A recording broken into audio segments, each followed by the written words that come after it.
What is happening, YouTube? How's everybody out there doing today? Hopefully you guys are all doing good. Obviously you can see we have Nick's ZL1 in the shop here. We're doing the infamous fuel pump setup on it because his took a dump. So we got the back. You probably can't see it because it's a little dark, but we have the back all cut up there. We got the new fuel system in. We're doing all the wiring, and actually Max is doing all the wiring, and he's doing all the plumbing and everything. We're gonna have that done today, hopefully. Here we do have some news about the CTSV. The heads are in from K-Tech. We just got them the other day. The cam will be here in like 2 days, which would be awesome. We can start assembling this car again. This thing's gonna make some stupid power. It's gonna be pretty cool how much power this thing's gonna make. And of course we have the 2017 ZL1 that we are doing our full 100% crazy, knock you off your socks modifications to. And we almost got the heads off. We got the blower off. We got it all sitting over here on the bench. Got the blower, the hat, intake system, all that stuff sitting right here as we take the heads off in order to send them out to K-Tech as well for them guys to do their CNC port job on them and then ship them back to us with a couple other sets. We have a couple other sets of heads that we need to send to them as well. So we're kind of holding off, and we're going to send them all at one big time there, and they can do them all and send them all back to us, which would be pretty awesome. So we're working on that as well. That's going to be a pretty cool, awesome build. But this video is going to be something different. It's going to be on my Trans Am. Obviously, you guys seen in the last couple videos that, you know, the transmission has been built.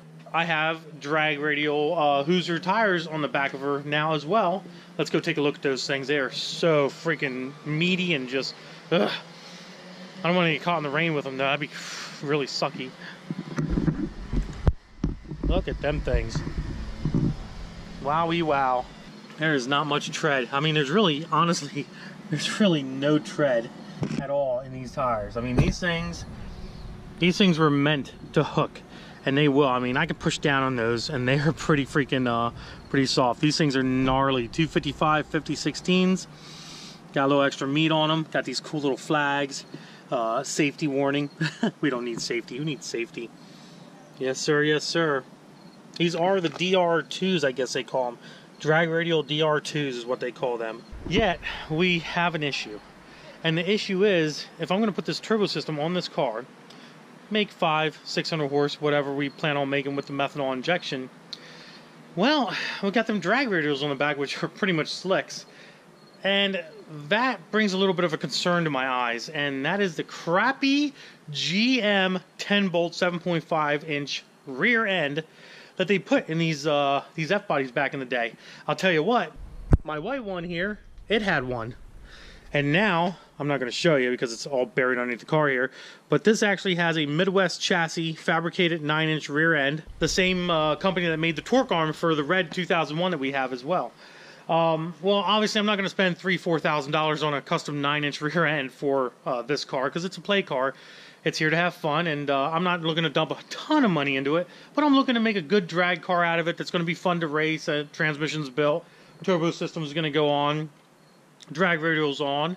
So I figured the next best thing would be to beef up that 10-bolt rear, which some of you guys out there might be like, yeah, what a waste of time and money, but in my case, not that big of a deal. So we ended up visiting our buddies at LPW Racing Products in Lancaster, PA, which is literally like 15 minutes down the road, which is pretty awesome.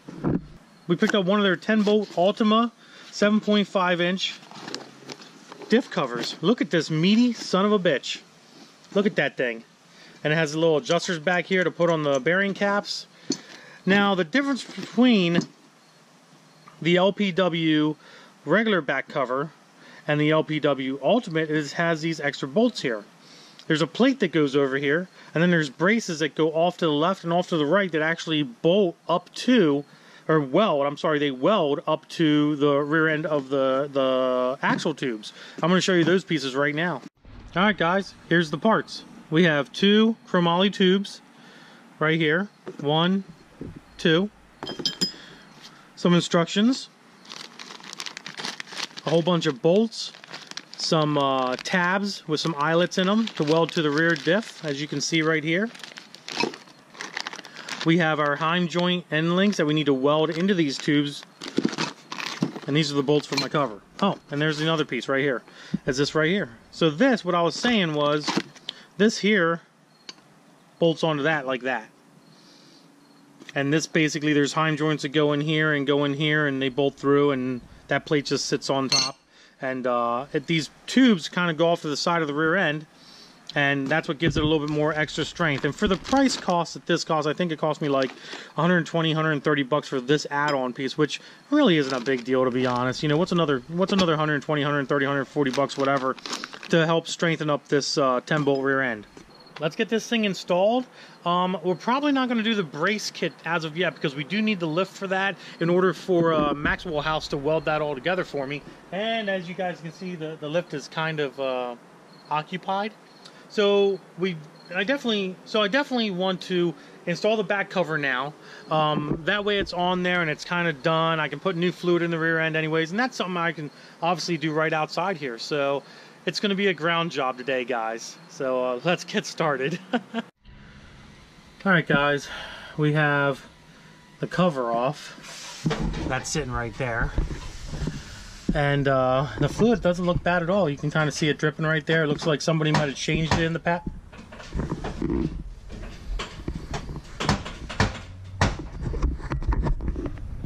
He's having issues.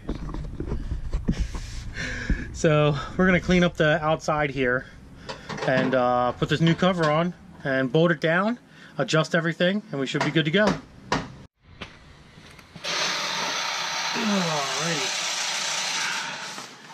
You guys probably can't see much of this, but we're going to try to do the best I can here.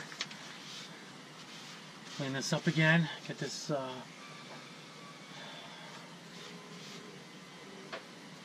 we got our silicone on our cover right here. I'm going to pick it up gently, not touch it.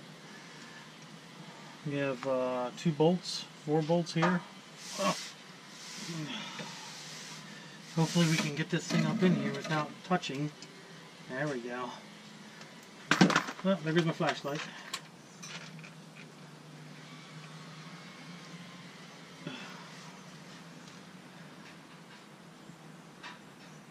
Come on.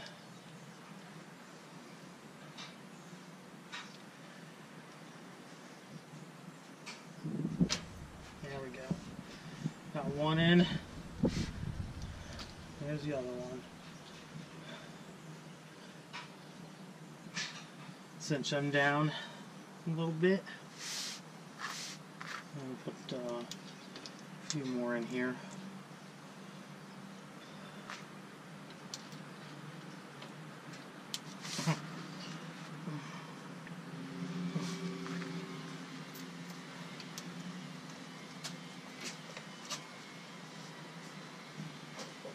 Which we don't use these brackets back over again, obviously, so we have to take them off.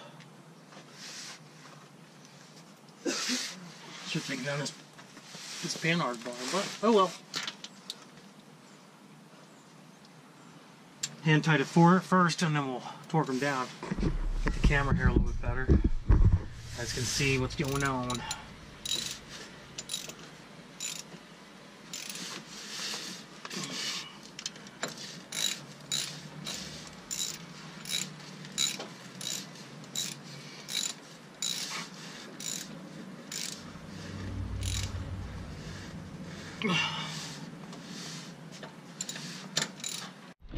Alright, we have our cover on, the silicone. We're going to let that sit and dry. These are torqued down.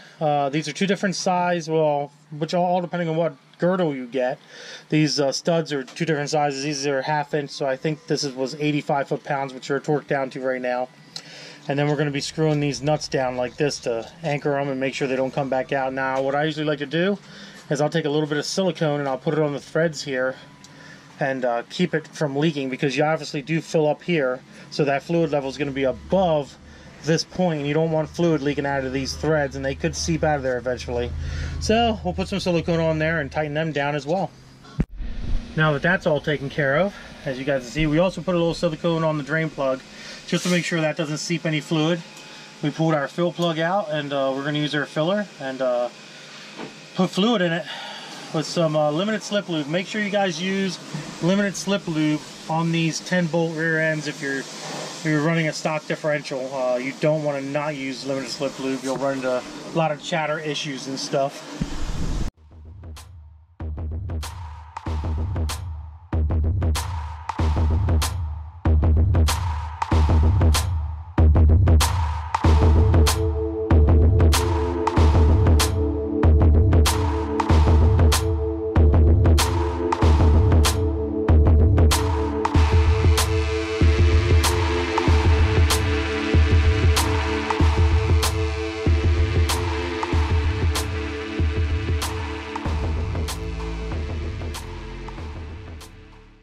Alright guys, this cover is completely on, and you see we got the silicone.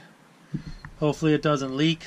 We got it all filled up all the way up to the top. It took about 3.5 quarts. This is a rusty drive line here. Oh my gosh, we're definitely gonna have to take away some of this metal to be able to weld to it before we put the braces on. That's not a joke at all. So that should be interesting. But there she goes, LPW rear diff cover. Alright guys, the Trans Am is wrapped up and done. As you can see, the tires are good to go now. We have a nice little diff cover, which is under there, good to go as well. You know what the next step is?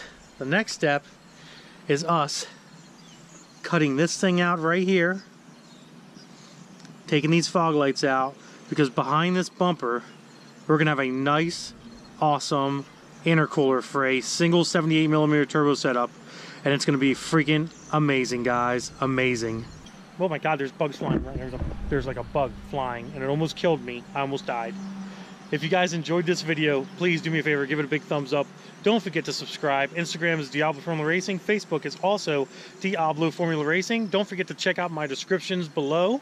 I have all my merch down there, teespring.com link, Moto Loop for the key tag links. Go down there, check that stuff out. If you haven't purchased any of that stuff, you're more than welcome to go ahead and do that right now. Other than that, guys, I'm kind of outie for thouty. Deuces.